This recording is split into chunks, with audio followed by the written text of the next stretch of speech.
problem with this conversation. It's so black and white. It needs more gray.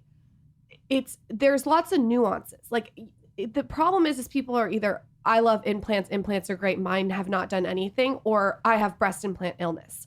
For me, I feel like I am sort of in the gray. There were things that weren't adding up, that were not making me feel good, but it wasn't one camp or the other. When I started to recognize those signs over and over, like little breadcrumbs, I wanted to do something about it. But I don't think that it has to be like so black and white, because not everyone is not the same. We're all different. We're all, like you said, different genetic makeups. Right. There's such a like fight over this, and it's not, I feel like there would be more easy conversation if people could just have a normal conversation about it like we're doing right now, as opposed to like so fighty. I look at it pretty simply. I think a lot of people just aren't aware of the potential downsides to getting an implant. You only, people don't talk that you could have these. Like, I mean, I've known Lauren a long time. There was never conversations of, hey, you could experience inflammation, or you could experience rashes, or you could experience. I don't think people correlate the two. And so this is, more and more people are talking about this.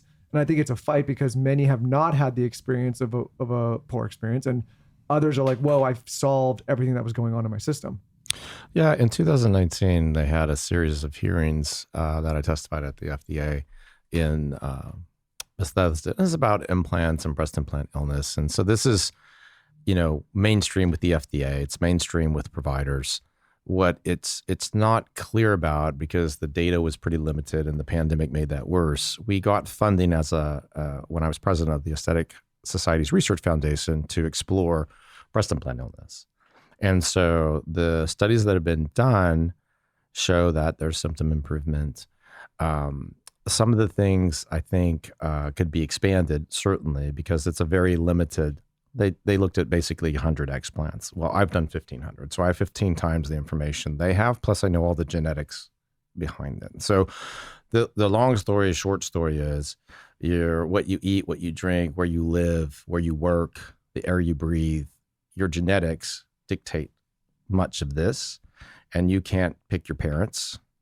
You can do better with your environment and what you eat if you can do that. And then you can actually change how your genes are being expressed. So someone like Candace, on her own, troubleshooted, trialed and errored it, and basically figured out how to make herself feel better with supplements. So we did all that already. So because I know all the genetics, we created just a series of supplements that helps treat inflammation.